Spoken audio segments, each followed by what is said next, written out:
Quand on était tout petit, un peu comme il y a ici la pelouse synthétique, on jouait dans l'argent. Donc ma grand-mère n'avait pas la culture de la banque et même la plupart des gens de cette époque, on venait compter l'argent au salon. Donc j'ai une image de l'enfance de moi où l'argent était partout au salon et nous on joue sur de l'argent comme si c'était sur la pelouse. J'ai vu une bouteille sur la table et j'ai cru que c'était la bière. On avait l'habitude de prendre des bouteilles dans des casiers. J'ai pris gorgée et c'est après que je me rends compte que ce n'était pas la bière, c'était du pétrole. Et je m'attendais à mourir dans la minute qui suit.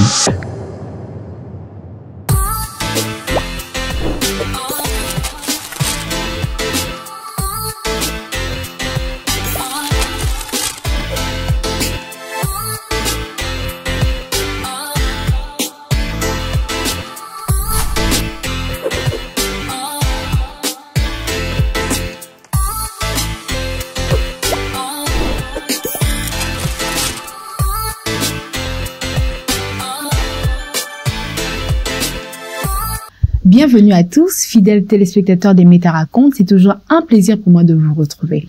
Aujourd'hui encore, nouvelle histoire, nouvel invité.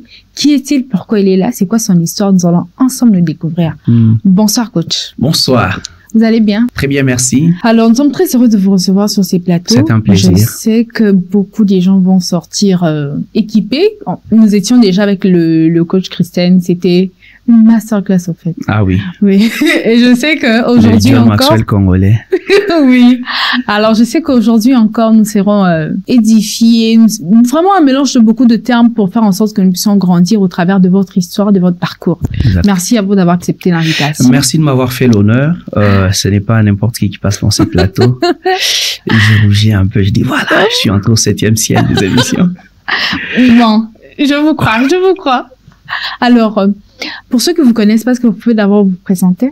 Bon, je suis Eugène Kandolo, vous l'avez dit dans l'entame, multicasquette. J'ai un background de communication parce que j'ai fait le journalisme politique extérieur au 2e cycle. Au 1er cycle, j'avais fait le cycle de sciences de l'information et de la communication.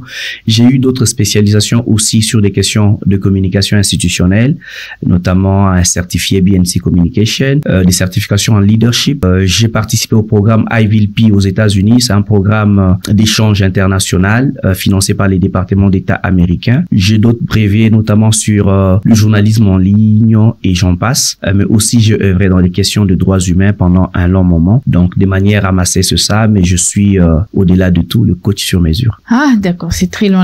J'allais pas assurer. Mais aussi, il faut rajouter que hier, vous avez été... investi. Bon, oui.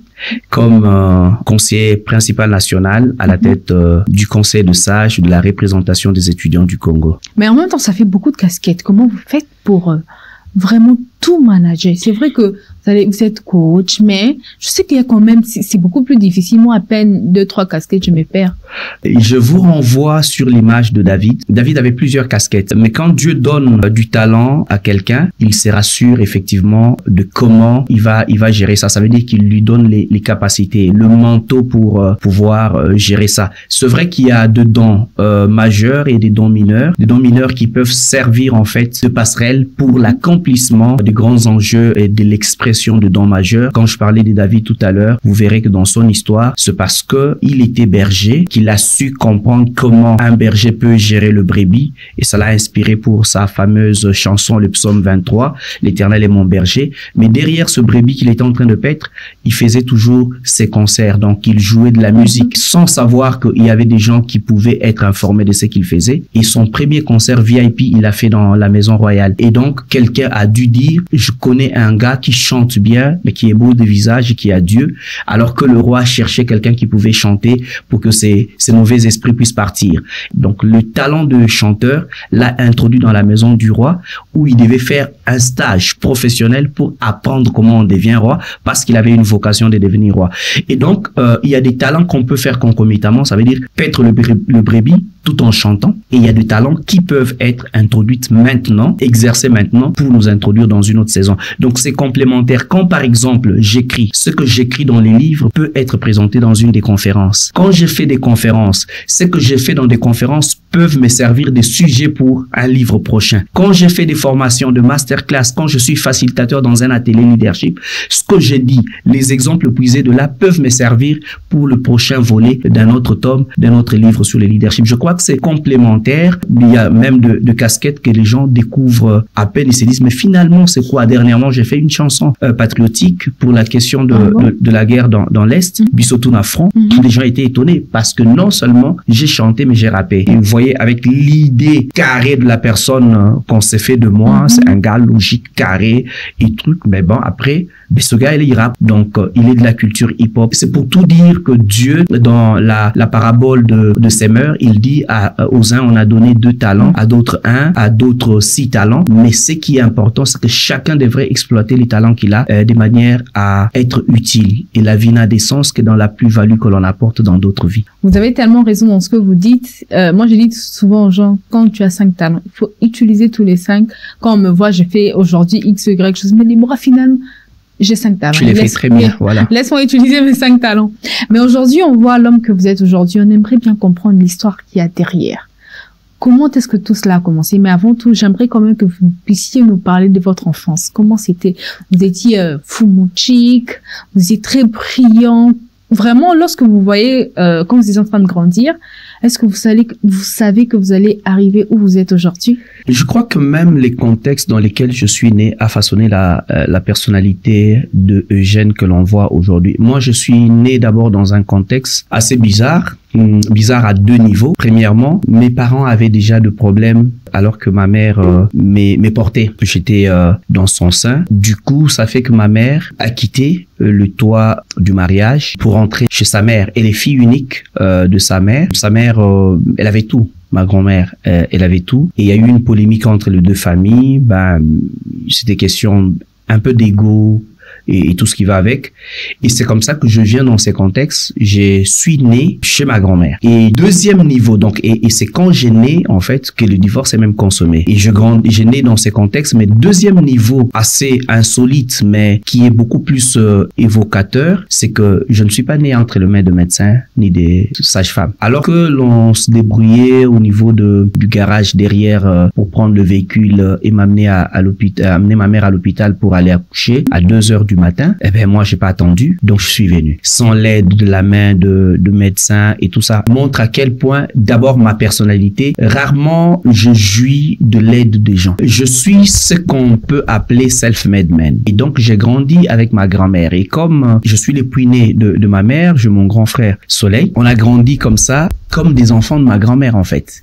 Donc je dois toute la gloire de mon enfance à ma grand-mère. C'était une femme accomplie, j'ai quelque chose d'elle, c'est d'elle que j'ai appris l'entrepreneuriat parce qu'elle était tout en fait. Elle faisait de voyages, Kalemi, Kamina, moi je suis des Mbujimai. Kalemi, Kamina, elle ramenait les butoyo, elle avait des camions, elle faisait vraiment, elle était une grande commerçante, mais elle était très jalouse de nous, moi et mon frère. Je me rappelle que dans notre enfance, et ça c'est très important dans ma vie parce que ça m'a décomplexé. J'ai tout vécu. J'ai vécu vraiment le haut et j'ai vécu les bas. Quand on était tout petit, un peu comme il y a ici la pelouse synthétique, on jouait dans l'argent. Donc ma grand-mère n'avait pas la culture de la banque et même la plupart des gens de cette époque, on venait compter l'argent au salon. Donc j'ai une image de l'enfance de moi où l'argent était partout au salon et nous on joue sur de l'argent comme si c'était sur la pelouse. On a vécu ce genre de moments. On a vécu aussi des moments où on manquait, on pouvait nous chasser pour le Minerval à l'école et on pouvait demander pour nous. On a vécu un peu de tout et ça m'a façonné. On avait toutes sortes d'arbres fruitiers chez nous. On avait des raisins. Moi, j'ai pas connu les raisins à Kin ici. On voit les raisins qui sont dans les supermarchés. Ça vient de l'Afrique du Sud ou truc. Nous, on avait des raisins à la maison. On avait de goyaviers. On avait de papayers. Là, votre parcelle était tellement grande alors. Exactement, une très grande parcelle. Et on vivait dans ce contexte. J'ai vu ma grand-mère. Elle était couturière de tout. Elle faisait de la couture à la main. Elle faisait de la couture avec la machine à pied. Elle faisait la couture, les tricotages avec 2 crochets, les 2 crochets longs. Elle faisait les tricotages du crochet court, un seul crochet. Elle pouvait faire de toques, des pulls au vert, de tapis de maison. Elle était artiste. Elle ne connaissait pas ce que c'est que business plan. Elle ne connaissait pas ce que c'est que business model. Elle ne connaissait pas tous les termes de l'entrepreneuriat, cash flow et tout ça. Mais elle faisait de l'entrepreneuriat. Elle était dedans. Et je crois que j'ai hérité quelque chose d'elle. Elle était en quelque sorte aussi mentor. J'ai rarement vu une femme avec autant des ndoi, des homos homme. Ouais, parce que en fait, tout le monde s'arrachait les cheveux pour donner le nom de ma grand-mère à son enfant. Donc, on a grandi dans ces contextes familiales où on avait des oncles, des cousins, des gens qui étaient à la maison, plusieurs personnes. Mais on a grandi aussi un peu comme de petits princes. Je me rappelle, quand on faisait nos voyages à Kin, on rentrait des enfants du quartier, un peu comme les enfants qui regardent à la télé, qui peuvent voir un petit enfant à la télé et dire, celui-là, c'est moi. Maintenant, les enfants en physique, en réel, les enfants du quartier, de loin, ils nous montraient,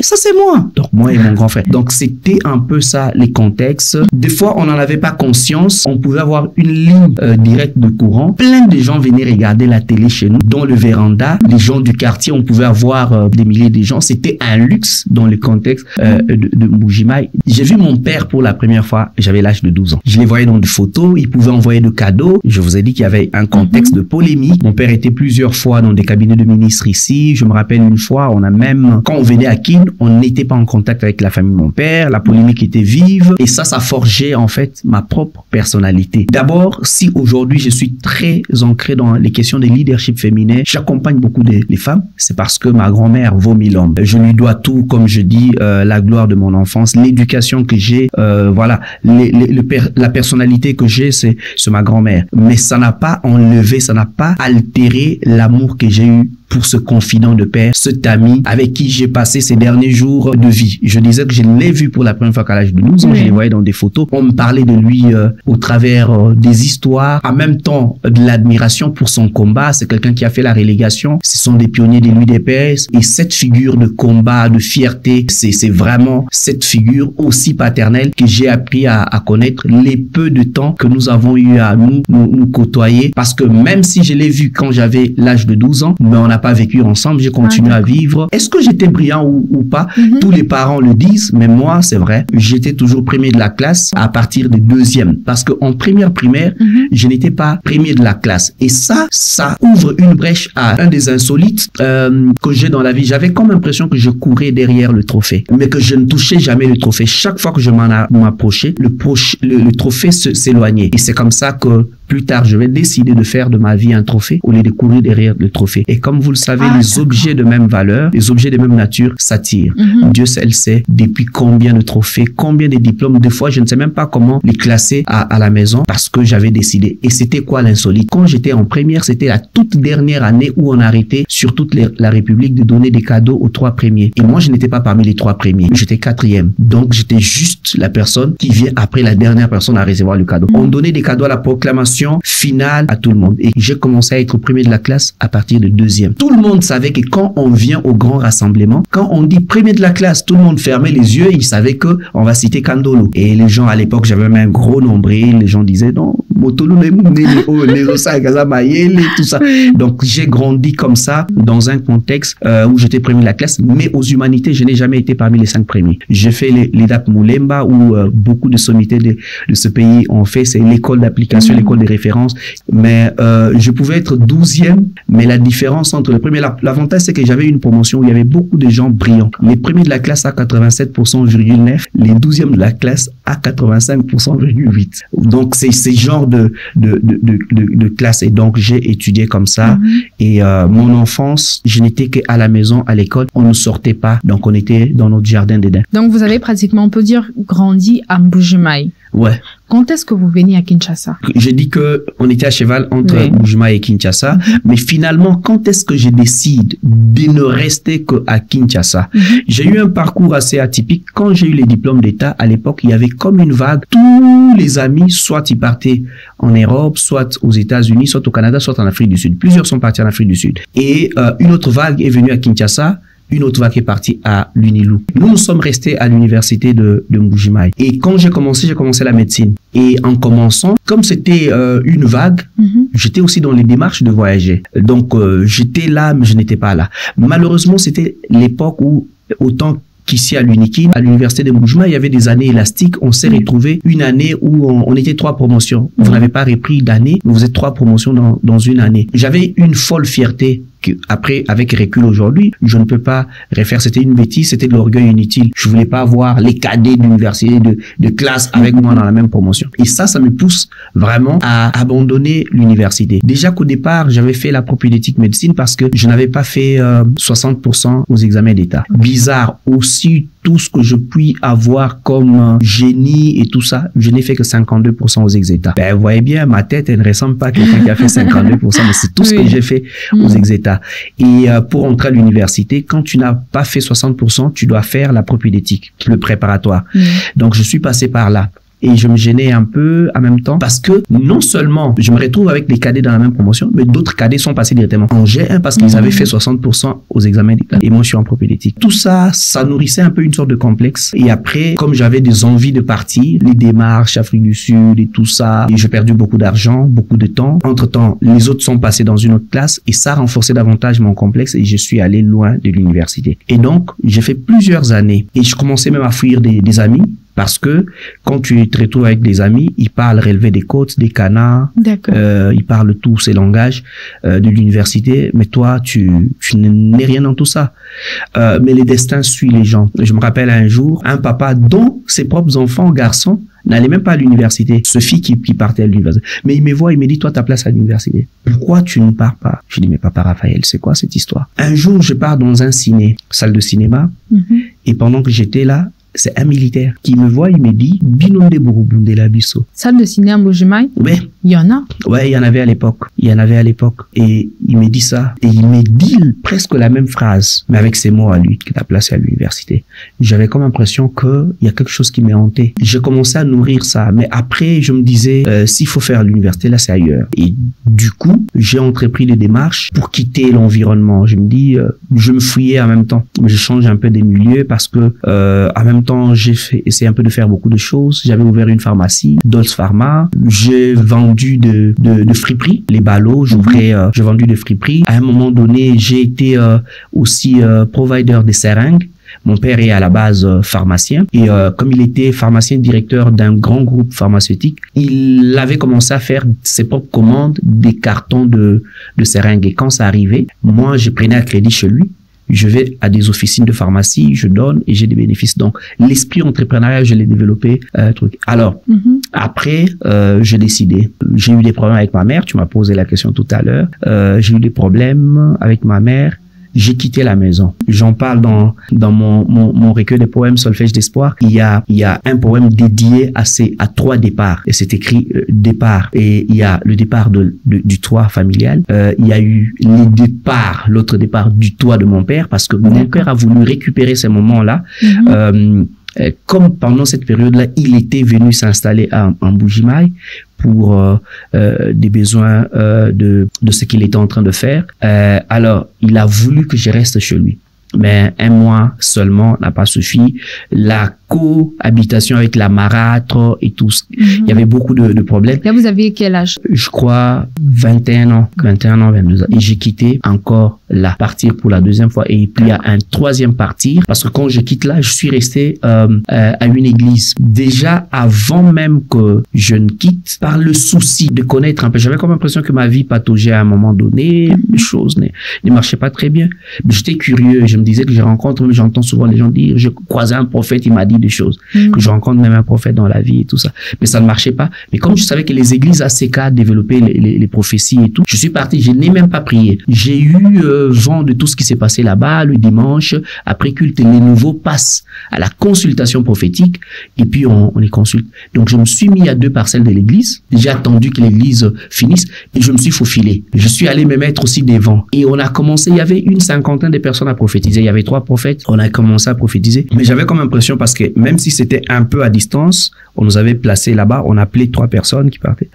On pouvait un peu entendre. Et chaque fois que c'était des jeunes, c'était des histoires. Bon, voilà, tu fumes, tu bois. Or, moi, depuis que j'ai grandi, je ne bois pas. Depuis que j'ai grandi, je ne fume pas. C'est vrai que j'ai fait comme tout le monde. Quand je vendais un peu des petits trucs boutique alimentation, j'ai un jour essayé de voir à quoi ça ressemble une cigarette. Okay. J'ai un jour pris les papiers. J'ai lié, j'ai mimé ceux qui fument. fume. Boire, j'ai arrêté mystérieusement alors que je n'avais que 5 ou 6 ans. Chez nous, on avait aussi un aspect où on vendait de la boisson et les gens venaient. Et un jour, tu vois, les comportements des petits-enfants, j'ai vu une bouteille sur la table et j'ai cru que c'était la bière. On avait l'habitude de prendre des bouteilles dans des casiers. J'ai pris gorgée. Et c'est après que je me rends compte que ce n'était pas la bière, c'était du pétrole. Et je m'attendais à mourir dans la minute qui suit.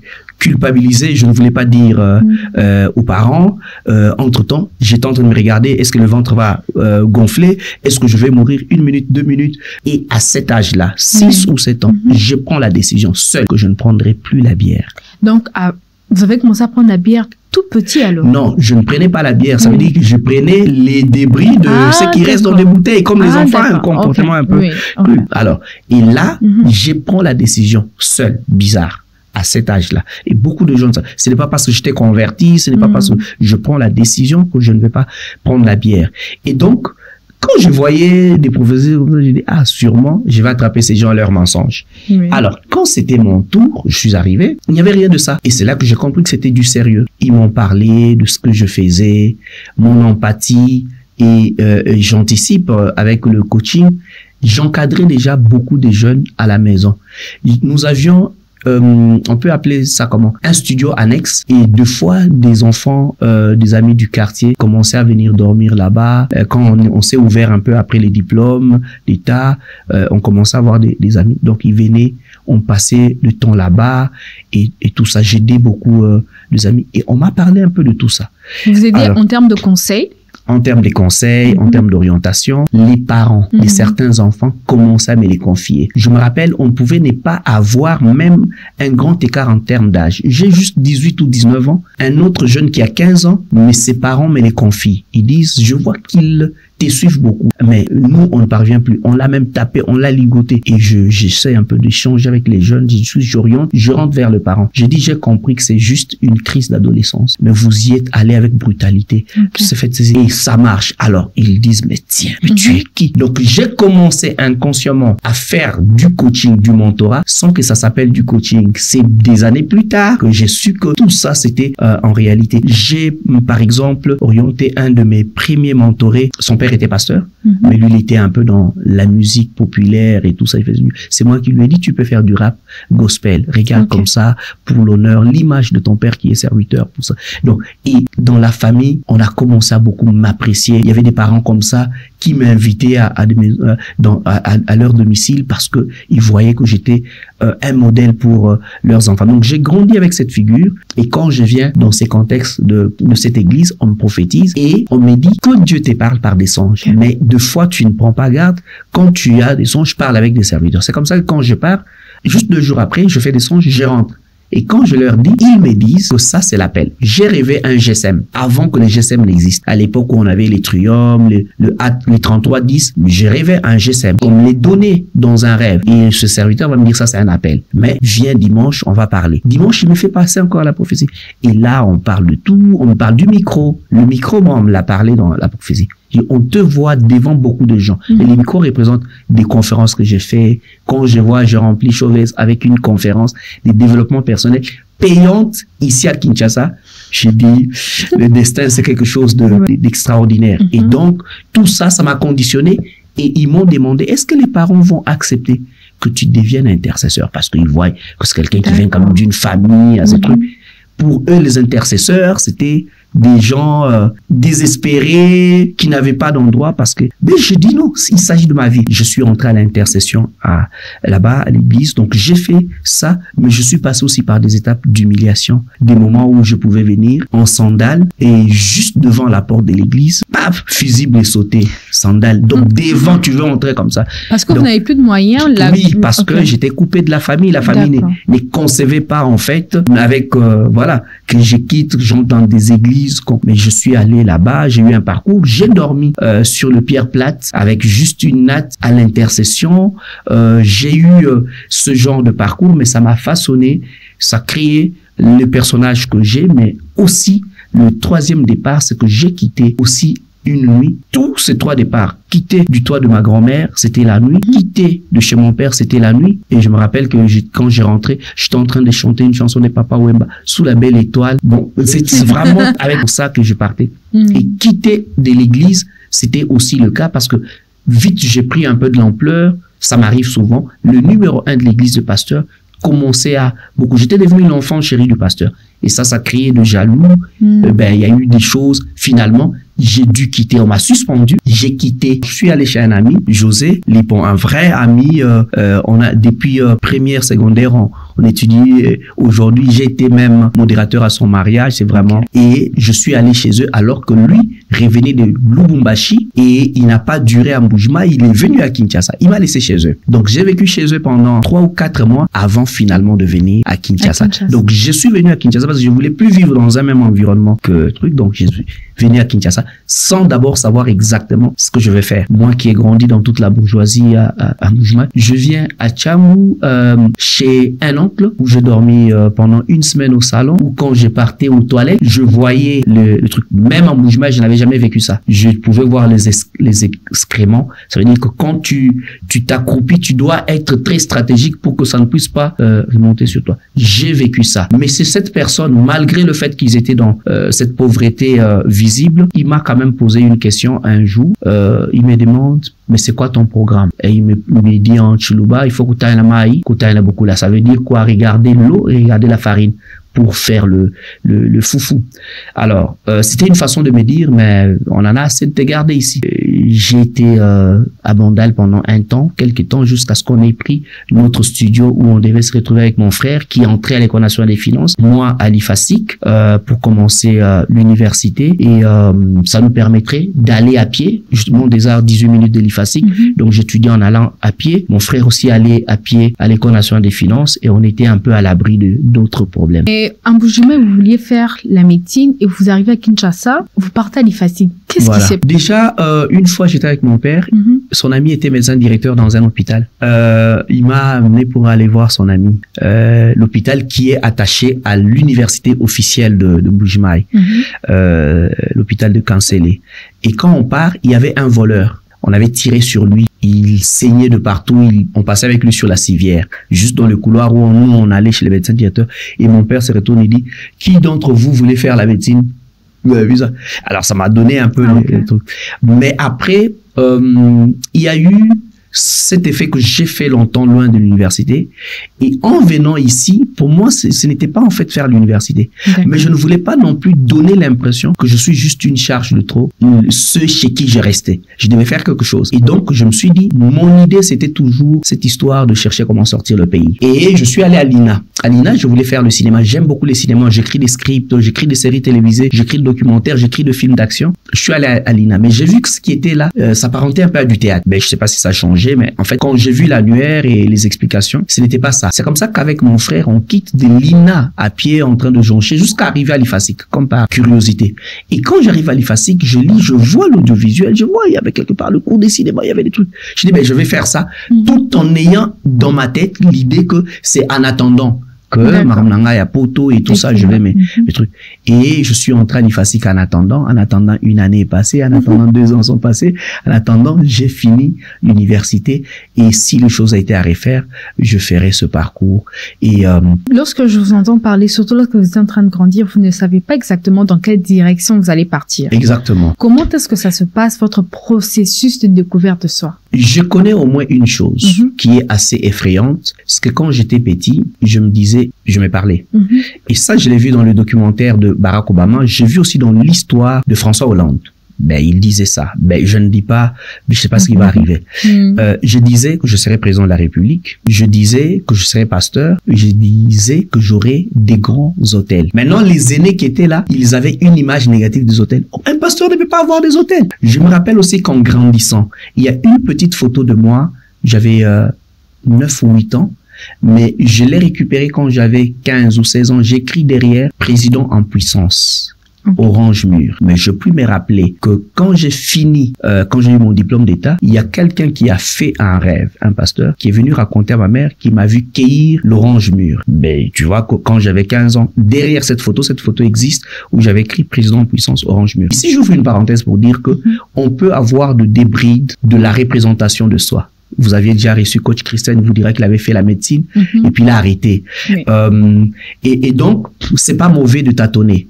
Il y a très peu de gens dans la vie qui ont su ce qu'ils devaient faire avant. La Bible en parle, il parle de Samson, il parle de Jean-Baptiste, il parle de Jésus. Donc, c'est des gens, on annonce à leurs parents, cet enfant sera comme ça. Encore que même quand c'est annoncé aux parents, ça n'épargne pas les tâtonnements. Samson, on avait annoncé, mais ça l'a pas empêché d'aller tomber chez des Dalila et puis de raser la tête. Donc, il y a ça. Mais il y a des gens qui peuvent, quand ils viennent, au fil du temps, ils grandissent, ils commencent à comprendre ce pourquoi ils sont nés. Et surtout que la représentation de soi est progressive. Et le rêve, en fait, est fait de plusieurs particules. Je sais clairement que j'ai une vocation, accompagner les gens dans leur destinée, les gens à marcher sur leur tapis rouge. Je sais aussi que j'ai une vocation à la vie politique. Je le sais. Okay. Je sais aussi que j'ai une vocation ministérielle. Servir Dieu. Mais servir Dieu, ce n'est pas forcément devenir pasteur dans une église. Ce n'est pas forcément, je peux servir Dieu autrement. Mais j'ai les attributs de ça. Donc, et ça, je l'ai eu clairement dans des rêves avant que d'autres personnes ou des prophètes m'en parlent. Le destin ne ment pas. Mais seulement la vision, c'est une représentation de soi avec plusieurs figures et plusieurs étapes. Et il y a toujours les summums, mais il y a le filon. Des fois, tu peux ne pas voir d'autres maillons de ce filon. Mais ce qui est essentiel, c'est qu'il y a plusieurs façons de capter son rêve. Tâtonner n'est pas mauvais. Commencer en médecine et puis se recadrer n'est pas mauvais. Faire le journalisme malifactique alors qu'on n'a pas une vocation à faire une carrière journalistique, mais que le background journalistique, le background de communication et l'expertise sur les questions de relations interhumaines me serviront à autre chose. Et quand est-ce que vous commencez le coaching? Comme je l'ai dit, je ne sais même pas à quel moment j'ai commencé le coaching. J'ai comme l'impression que le coaching est né à moi parce que je faisais déjà ça. Oui. J'ai accompagné beaucoup de jeunes et même quand j'ai commencé l'université, moi j'étais toujours étonné. Les coachings, j'étais dedans. J'ai donné des cours d'encadrement et ça créait des jalousies chez les professeurs. Un prof qui passe à travers les fenêtres, il dit prof Kandolo. Mais tu penses que c'est un compliment, mais en réalité, il est gris. Et ça m'a valu de m'empêcher d'être assistant à l'université. J'ai eu beaucoup de combats dans ce sens, mais ça n'a rien enlevé parce que je suis jeune. Aujourd'hui, on peut dire que vous vivez du coaching. C'est vrai que depuis que vous étiez enfant, vous en faisiez, vous encadrez les jeunes par-ci, par-là. Mais quand est-ce que vous comprenez que c'est les coachings, je dois me perfectionner, mais aussi quand est-ce que ça devient payant? Il faut dire que moi, il y a un côté transversal parce que je vous ai dit, je suis pas que coach, je suis formateur, je suis facilitateur, je suis conférencier, il y a un peu de tout à moi. Je suis professeur, j'enseigne. Je suis enseignant en fait, pour ne pas dire professeur parce qu'ils risquent d'être jaloux pour leur escalité. La personne qui m'a beaucoup plus mis le mot de coach dans mes oreilles, c'est le coach Christian. En fait, le coach Christian voit ce que je faisais déjà. Moi, je faisais des conférences, il m'admirait de loin. J'avais un groupe d'encadrement à l'époque. J'ai ce que j'appelle Avenir Citoyen, qui était un vivier des leaders. Beaucoup de jeunes leaders sont sortis de là, même des leaders de Lucha, même des leaders de Filimbi, des mouvements citoyens, des associations classiques. Aujourd'hui, plusieurs sont passés par cette structure qui façonnait. J'organisais ce que j'appelais Café Citoyen.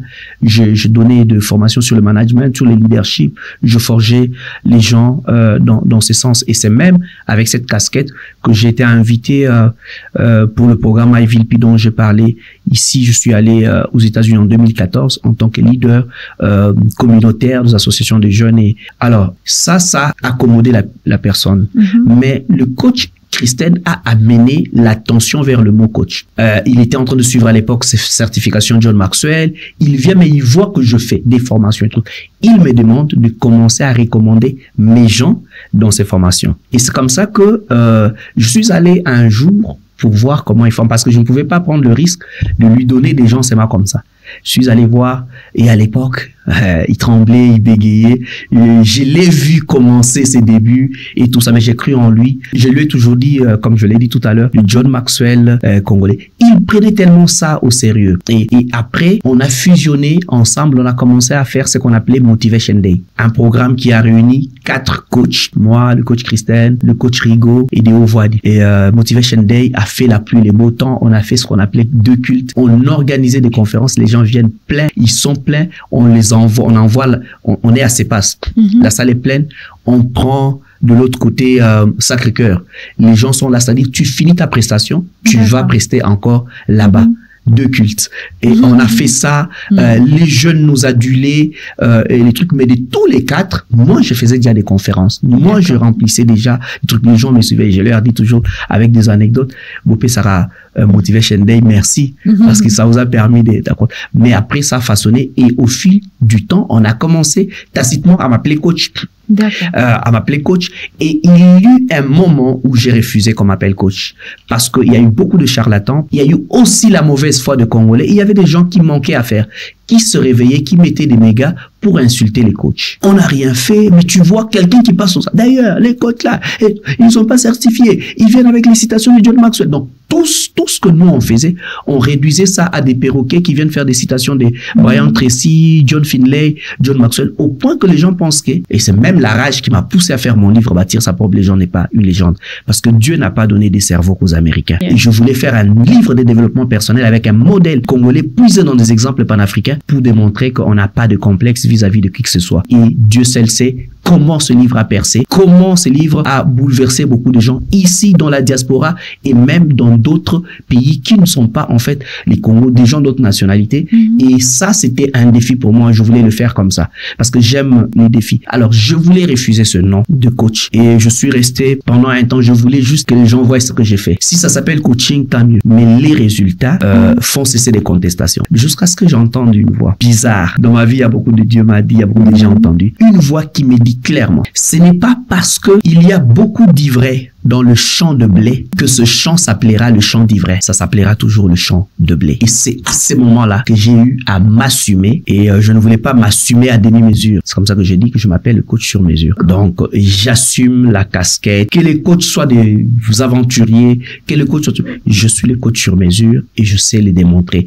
Et là, je suis passé de Motivation Day à valeur ajoutée parce que je voulais faire quelque chose seul. Je ne voulais pas plus faire quelque chose d'ensemble. Je ne voulais plus. Et puis après, je pense que le temps de Motivation Day était passé. Et j'ai lancé les concepts valeur ajoutée en 2020. Et je voulais expérimenter les côtés Miles Monroe qu'on a dit, les côtés trucs. J'ai sorti le livre. Je fais la première édition. Carton, j'ai fait la 2e édition, il a plu sérieusement sur toute la ville, j'ai vu les gens venir mouiller et la salle était remplie dans une conférence payante et c'est ce qui m'a poussé à dire, la salle est devenue petite, maintenant on doit aller à Showbuzz. On a fait le défi le 20 mai 2023, on a fait Showbuzz. La ville était paralysée parce qu'il y avait 3 marches, la psychose était dans la ville, mais la salle était pleine et les gens sont restés jusqu'à 21h alors qu'ils étaient censés rentrer à 19h. C'était éblouissant, c'était terrible. On avait fusionné ça avec la présentation finalement de mon livre Bâtir sa propre légende parce que ce livre est sorti et pendant 2 ans, chaque fois que les lots arrivaient de l'Afrique du Sud, ça s'épuisait. Je ne parvenais pas à organiser le vernissage. Alors, du coup, c'était devenu compliqué. Et moi, je dis, laissons les choses couler. Et avec cette histoire, quand quelqu'un achète, parce que ce livre, quand j'ai juste partagé la couverture à l'époque, les gens l'ont acheté en prépayé. Et ça, c'était une expérience atypique. Et quand on l'a mis sur Amazon, avec cette histoire où quelqu'un achète au Canada, on vient lui déposer devant sa porte, il m'envoie une petite vidéo. Pour moi, c'était en même temps un jeu, en même temps, mais c'est une expérience extraordinaire. Et là, ça répond déjà à ta question où j'ai commencé déjà à manger l'argent du coaching. Parce que avec une grande partie de l'argent de mes livres, j'ai acheté ma première voiture avec l'argent du coaching et un mélange de trucs. J'ai acheté ma Jeep. En fait, j'ai commencé à être consulté et après il y a eu un mélange parce que comme consultant, parce que je vous ai dit, moi j'ai une casquette en fait transversale quand j'ai finissé l'université et ça façonnait beaucoup aussi mon côté coach et formateur des autres. Avant que je ne finisse l'université, on peut aussi se façonner dans l'injustice. Je suis en première licence pour passer en 2e licence. À l'époque, la radio Okapi prenait 20 étudiants à l'IFASIC 20 étudiants à l'UNIKIN, 20 étudiants à l'UCC, qui vont faire un concours, et après ces concours, on ne retient que 24 sur les 60. Et les 24 vont faire un stage professionnel. Et ils entrent dans la banque, dans la base de données de la Radio Okapi. Quand la Radio Okapi a besoin de journalistes, il ne prend que là. Les offres sont pour, voilà, la beauté de l'opinion. Et l'IFASIC envoie 20 étudiants. À l'époque, nous sommes la seule filière sur 6 qui passons en première session. Tous les autres rentrent en deuxième session. Et nous sommes le journalisme. Ça veut dire nous devions être le privilégié. C'est pas on ne fait pas la communication sociale, communication aux organisations, multimédia pour aller faire du journalisme. Donc, on devait puiser chez nous. Et quoi de normal? Nous étions 11 déjà. La logique, la justice. C'est comme ça qu'on ne bâtit pas les choses sur l'injustice, même dans le truc. La justice voulait qu'on prenne les 11 qui passent en première session et qui sont du journalisme. Si on veut ajouter maintenant les autres, on va prendre les meilleurs d'autres promotions pour les ajouter. Non, on va faire un casting où 4 ou 5 personnes seulement du journalisme de notre promotion vont être sur cette liste. Et moi, je ne suis pas sur la liste. J'étais CP de ma promotion, j'étais président des étudiants. Et la question la plus difficile, c'est que les gens me posaient la question, pourquoi tu n'es pas sur la liste? Mais je ne savais pas la réponse. Ça m'avait froissé, humilié. Moi qui m'étais dit que je ne voulais pas m'engager dans la profession avant de finir l'université, parce que je connais la conséquence de plusieurs camarades qui sont restés que bac plus 3 parce que Mungoya Moussala et puis ils sont rentrés dans le truc. Alors je voulais finir, surtout que j'ai envisagé la carrière de professeur et tout ça. Je me dis, avoir un bon diplôme de bac plus 5 me mettrait dans le truc. Donc je ne voulais pas être distrait par rapport à ça. Mais j'avais la rage. Donc, en partant de première licence pour entrer en deuxième licence, cette injustice m'a poussé à dire qu'il faut que quelque chose se passe. J'ai dit à Dieu, regarde comment on a dénigré le talent que tu as donné à ton fils. Et c'est là que j'ai commencé à chercher un boulot. Je cherche le premier, je postule, on me demande l'expérience que je n'avais pas. C'était chargé de communication d'un regroupement des ONG internationales. Et finalement, cette offre vient où on ne demandait que la connaissance du milieu universitaire et du monde associatif. JDH, Journalistes pour les droits humains, une ONG canadienne implantée dans 28 pays et qui avait un programme universitaire qui avait déjà essayé au Canada et au Ghana. Et le Congo était le 3e pays où on devait faire, et le pays francophone, parce que tous les autres programmes, c'était dans un contexte anglophone. Et je postule. L'un des dirigeants de JDH était un professeur à l'IFASIC, donc il faisait partie des gens qui ne m'aimaient pas trop. Donc un autre défi. Tu vas aller là-bas pour postuler, c'est gratuit. Je vais postuler. Et Dieu organise des choses. Le jour que je postule, il est dans un processus où on veut l'éjecter de la boîte. Moi, je ne sais pas. Et quand je suis passé pour déposer les dossiers, je l'ai trouvé. Il m'a dit, mais tu fais quoi? J'ai dit, je viens chez vous. Et le processus s'est passé jusqu'au moment où on nous garde à 2. Et je ne connais même pas l'autre là. Et on nous dit, pour vous départager, vous devez faire une présentation de ce que vous allez faire en 3 mois. Et je peux te dire que c'est en deuxième licence que j'ai appris comment faire la rédaction d'un projet. Mais j'ai fait tout ça sans avoir appris avant. Parce que je suis allé voir un aîné, chef de travaux à l'époque, aujourd'hui professeur, que j'aimais beaucoup, qui m'encadrait, pour qu'il me montre comment je peux procéder pour faire cela.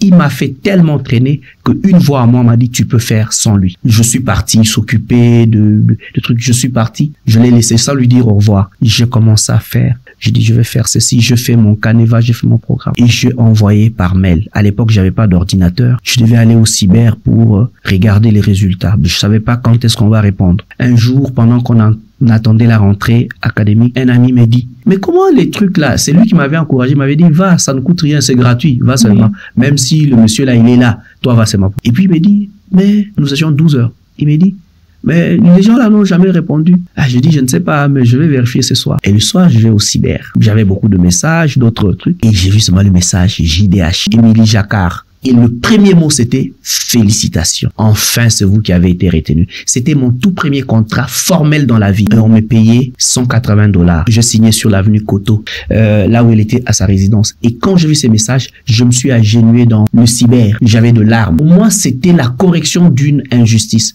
Et regarde les détails, parce que c'est très important. À la Radio Okapi, le stage était de 3 mois. Là, ma période probatoire, c'était aussi de 3 mois. Et à la Radio Okapi, on leur donnait une petite prime de $50. Mais moi, j'ai $180, mais on crée une rubrique pour la symbolique qui est équivalent de leur somme. $50 pour la communication. En fait, les détails voulaient vraiment qu'il y ait 3 mois ici, $50 ici, $50. Et ça, c'était fort. Et je suis allé dans ce métier pour faire 3 mois. Mais j'ai fait 3 ans dans cette boîte. Et après les 3 mois, mon salaire a été doublé. Et après ça, quand j'ai fini la licence, on me dira le salaire qu'on t'est payé, c'était le salaire d'un gradué. On a doublé. Donc, si bien que je finissais l'université, j'avais un salaire qui avoisinait le 4 chiffres, alors que j'entendais des amis parler que Nazotan au salaire $100. Donc, et qu'est-ce que je faisais? J'étais coach, mais sans m'appeler coach. J'ai créé des antennes dans des universités, ce qu'on appelait des clubs JDH. J'ai formé des animateurs des antennes. Je les ai installés, je les encadrais, je les accompagnais. On a organisé des événements dans toutes les universités de Kinshasa ici. Je fais des conférences. Ça m'a façonné, ça m'a mis en phase, ça a boosté la personne au point que le jour où j'ai organisé le sommet interuniversitaire, la directrice régionale internationale du JDH était là, Rachel Poulfer. Elle m'a demandé, elle m'a regardé, elle m'a dit, est-ce que tu travailles avec un politicien? J'ai dit non. Elle me dit pourquoi? Mais ce que tu fais, c'est extraordinaire. Et c'était le départ aussi d'Émilie Jacquard, qui était directrice résidente, parce qu'elle avait remplacé la personne qui m'effrayait, le professeur de l'IFASIC. Et après avoir travaillé longtemps avec Émilie, ce jour-là, quand on fait les sommets interuniversitaires, ici à Fatima, il y avait plein d'étudiants. Elle a pleuré, elle me dit, Eugène, tu sais, j'ai des amis qui ont des ONG avec de financement 10 fois plus que JDH. Ils ont essayé de faire quelque chose avec les jeunes, ils ont échoué 10 fois. Mais toi, tu parviens à faire ça. Et Rachel Poulfer m'a dit, tu sais, je te compare à quelqu'un. Elle m'a dit, il était aussi un animateur social comme toi. Elle me dira, Obama. Et ce qu'elle ne savait pas, je prends mon téléphone, je lui montre. Les fonds d'écran de mon téléphone, c'était Obama. Et à l'université, on m'appelait Obama. Et ça, c'est un peu toute mon histoire de comment je suis devenu mentor de plusieurs jeunes, de plusieurs générations des jeunes que j'ai accompagnés, plusieurs clubs JDH qui sont venus. Et c'est parti comme ça. Et voilà. Sincèrement, j'ai encore beaucoup de questions, mais malheureusement, on n'a plus beaucoup de temps. C'était un réel plaisir, mais j'ai quand même quelques questions de la fin. Vous êtes auteur de combien de livres aujourd'hui? Actuellement, j'ai 4 livres qui sont sortis et le 5e est en train de sortir.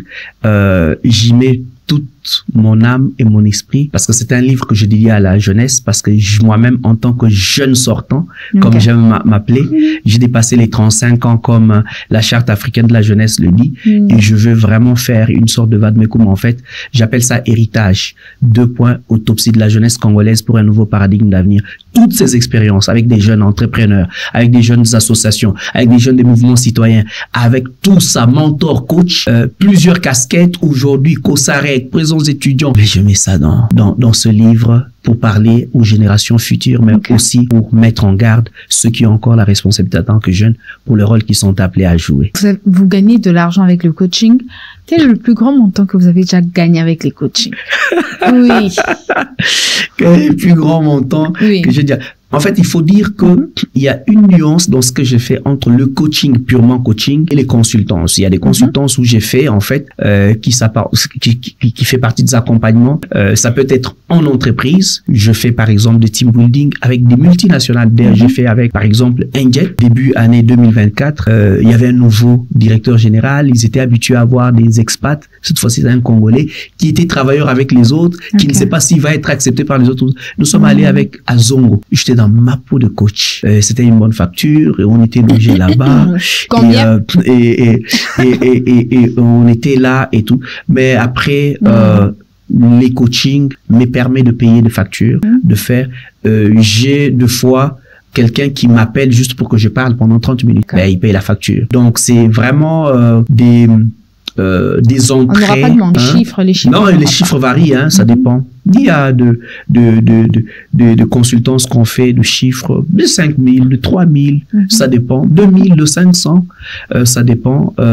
J'accompagne des personnalités politiques, de partis politiques. J'ai fait des formations, j'ai encadré plusieurs partis politiques, mais ça, c'est le background du travail que j'ai fait à NDI. J'étais coordonnateur programme réflexion prospective sur le processus électoral en RDC à mes trentaines. J'ai géré des grandes personnalités. J'ai géré Kinshasa, Okatanga, le Nord Kivu, le Congo central. J'ai formé et des CEPSENI et des experts jetés dans ça. J'ai formé des ligues de femmes de partis politiques, des ligues de jeunes des partis politiques, dans les questions de leadership, dans les questions de communication. Donc, c'est un peu transversal. Et là, par exemple, le barème USAID est journalier. Tu vas, par exemple, pour intervenir pendant 20 jours, tu as, par exemple, $250 le jour. Tu fais fois 20 jours. Donc, il y a 2 fois de trucs comme ça. J'aimerais quand même que vous puissiez essayer de nous résumer. Moi, votre livre, Bâtir... Sa propre légende n'est pas une légende. Franchement, oui. Il y a lui, et puis il y a leadership transformationnel sans cessance. Ça, c'est mes 2 enfants dans les domaines de développement personnel, de leadership. Ça, c'est vraiment, voilà. Si vous voulez savoir le résumé de Bâtir sa propre légende n'est pas une légende. En fait, je pars de l'idée que chaque personne a une mission sur Terre et que chaque personne est particulière. Et que nous vivons pour une cause et cette cause demande que nous puissions en avoir conscience. Et je pars, sans être pasteur, je pars de l'idée de la scène de la création. C'est en fait le focus que j'ai fait pour démontrer ce qui va suivre après. Les focus de la scène de la création, c'est que Dieu crée les personnages, un homme et une femme, et il les responsabilise. Et parce qu'il leur a donné des responsabilités, c'est un cahier de charges. Et ce cahier de charges, c'est ce qui permet à chaque être humain de vouloir, en fait, construire sa vie. Et ici, la légende, je commence par définir, en fait, tout ce qu'il y a comme légende en fait comme histoire assez ahurissante et tout ce qui va. Légende comme de petites notes qu'on peut mettre en bas de.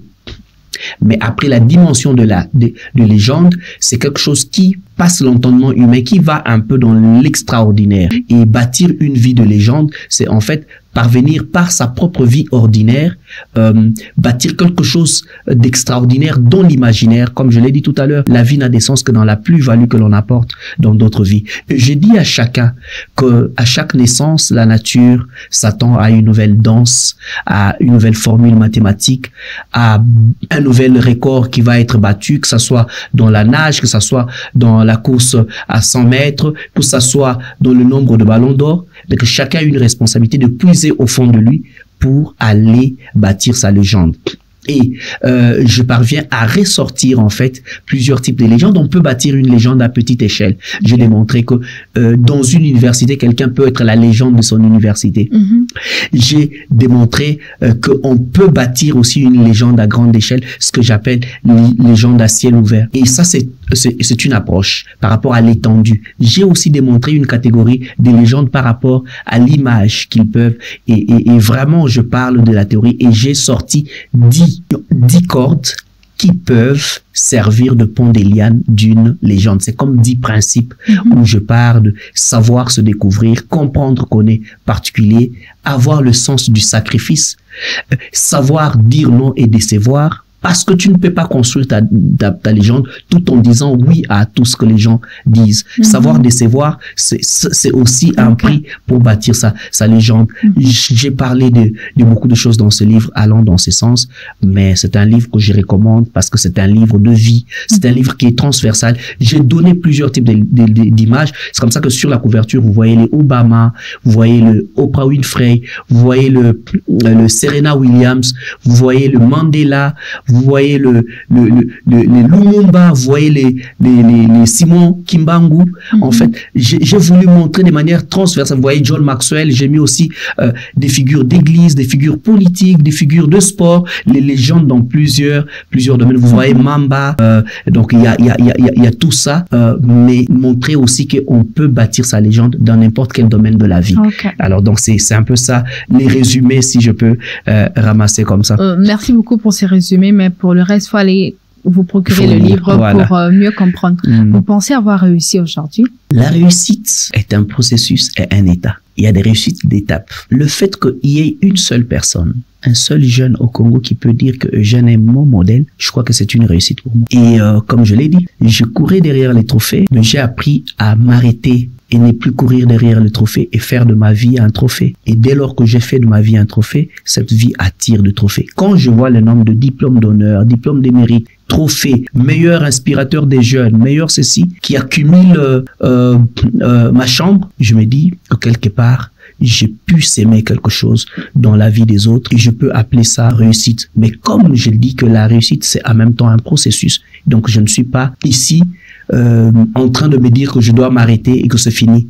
Parce que je dois encore inspirer, parce que je dois encore faire, je dois encore pousser les limites et démontrer que quelqu'un d'une condition comme moi, qui est passé par des parcours comme ça, qui à un moment a douté, qui avait abandonné l'université, qui a repris le chemin d'université en tâtonnant, en n'étant pas sûr de ce qu'il est en train de faire, en le faisant en attendant, mais que cette personne peut inspirer, peut devenir en fait un modèle pour plusieurs. Et j'en ai conscience, parce que je l'ai dit aussi dans Bâtir sa propre légende, un modèle vaut des vies. Et la vie d'un modèle est une pratique pour ceux qui le suivent. Et ça, j'ai conscience et que je n'ai pas droit à l'erreur. C'est ça aussi le prix à payer quand on pense avoir réussi, quand on pense avoir inspiré les autres. Merci beaucoup. Comme je suis en face d'un coach, j'aimerais profiter pour recevoir certains conseils. Pour moi, étant que jeune, mais bien plus encore pour toutes ces personnes qui vont nous suivre au travers des écrans, quel est le meilleur conseil que vous auriez aimé entendre lorsque vous étiez en train de passer par tous ces moments difficiles mentalement, psychologiquement, qui vous pensez que si vous avez reçu ça lorsque vous avez 20 ans, ça allait d'une certaine manière accélérer votre processus de découverte de soi? Je dis que les jeunes doivent apprendre à être positifs. Vous avez vu, ma vie est construite sur base de beaucoup d'injustices, beaucoup de choses qui auront pu m'abattre, mais qui m'ont donné de puiser au fond de moi une force pour aller en avant. Mais aussi, la vie, c'est croire. Je dis dans mon livre Solfège d'espoir, dans le poème Le rêve est un fardeau, je dis ceci: le rêve est un fardeau, mais croire en son étoile est un don, un pouvoir. Beaucoup de jeunes ne croient pas en eux.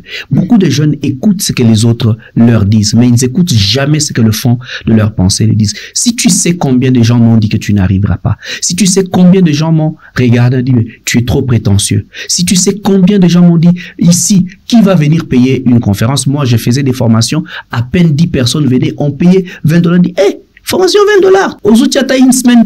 Mais aujourd'hui, les gens payent $50, $100 VIP pour participer à valeur ajoutée. C'est pour dire que la force de la persévérance dépend de ta foi, dont c'est en quoi tu es appelé. Et c'est très important. Mon ami Christian Bossembe dit toujours qu'il n'y a pas de taxe sur les rêves. Il faut rêver encore. J'ai dit à la jeunesse d'apprendre à rêver, de rêver grand. Ellen Johnson Sirleaf a dit, si ton rêve ne t'effraie pas, c'est que tu n'as pas encore rêvé. Rêvez encore. Mais sachez que entre le rêve et sa réalisation, il y a un parcours. Et des fois, ce parcours est fait des ronces et des épines. Mais ne baissez pas le bras, parce que c'est en quoi vous avez cru, c'est en quoi vous vous êtes façonné, va finir par éclore. Comme toutes les règles que nous brisons, le rêve finit par se réaliser, nous donner raison, parce que c'est de cela qu'il s'agit. Donc il faut persévérer, mais tout en ayant conscience que l'ambition dont on n'a pas des compétences est un crime. Aujourd'hui, le monde nous a donné à porter comment on peut nous-mêmes nous nourrir des compétences. Par des tutoriels, par Internet, tu peux t'améliorer ce que tu fais, voir ce que les autres font, apprendre comment on pose des questions, comment on sait. Quand tu vas commencer à avoir beaucoup de followers, beaucoup de succès, comment gérer les succès, tout ça en fait fait partie des éléments aujourd'hui pour lesquels vous avez la providence de l'Internet, vous avez la providence du monde actuel. Donc, jouissez pleinement de cela, perfectionnez-vous, parce que la vie elle-même, c'est un perfectionnement continu. Les compétents d'aujourd'hui peuvent être des incompétents de demain. Il faut se mettre à jour, se remettre en cause, et c'est ce qui est très important. Merci beaucoup pour ces précieux conseils. Je pense qu'on est à la fin. Je ne sais pas si vous avez un dernier mot avant que l'on puisse se séparer, un dernier mot pour tous les téléspectateurs. Ah, le dernier mot, c'est d'aimer le Congo. Parce que si on n'aime pas le Congo, ça veut dire qu'on nie même notre existence. J'ai dit que un joueur ne peut pas marquer un but valable dans un stade lors d'un match si il n'a pas l'identité de l'équipe. Donc on marque un but parce qu'on a porté les vareuses à ton nom, mais aussi la mention de l'équipe. Nous faisons partie de l'équipe Congo. Et il faut aimer le Congo. Aimer le Congo, c'est étudier pour faire plaisir au Congo. Aimer le Congo, c'est travailler pour aider le Congo. Aimer le Congo, c'est aimer le 450 ethnies du Congo. Aimer le Congo, ce n'est pas seulement aimer le coltan et les diamants. Nous sommes riches potentiellement, mais c'est de commencer par aimer l'humain congolais. Quand tu aimes l'humain congolais, chaque fois que tu as une responsabilité, tu te rendras compte que tu devrais faire avec humanité de manière à ce que tout le monde soit content et que ça ne soit pas toi. Quand tu vas à l'école, tu ne pars pas seulement pour toi, tu ne pars pas seulement pour tes parents, mais tu pars pour le Congo. Aujourd'hui, tous on est fiers de la ministre des Affaires étrangères. Elle parle français, anglais, allemand. Elle a fait Harvard, mais elle fait la fierté du Congo. Chacun de nous, dans ce qu'il fait, qu'il puisse exceller afin que nous soyons fiers de lui et que le Congo tout entier dise, celui-là, c'est notre frère. Celui-là, celle-là, c'est notre sœur. Merci. Ok, merci beaucoup. Alors, avant que l'on se sépare, vous avez droit à des dédicaces. Moi, j'aime bien que les gens puissent dédicacer. Ah, ok. Ben, c'est pas une culture que j'ai. Ben, je vais dédicacer les Congos. J'aime beaucoup les Congos. Je crois que ma dédicace va à la jeunesse congolaise parce que voilà, si je commence à citer, je vais être injuste. J'allais te dédicacer pour ce que tu fais, formidable, mais ma dédicace va à la jeunesse congolaise, va à mes enfants, à tous ceux vaillants qui sont tombés, ça c'est une pensée, qui sont tombés dans les affres de la guerre, mais aussi à tous ceux qui font tout pour que le Congo reste debout. Ok, merci beaucoup. Alors, merci à vous d'être venu. Merci. Merci à tous nos téléspectateurs d'avoir suivi cette émission. C'était un réel plaisir. Le coach a tellement mentionné des choses que je ne sais pas résumer. Dites-nous simplement dans le commentaire quels sont les conseils qui vous a le plus marqué du coach. On se retrouve dimanche prochain pour une nouvelle émission avec un nouvel invité. À très bientôt. Oh,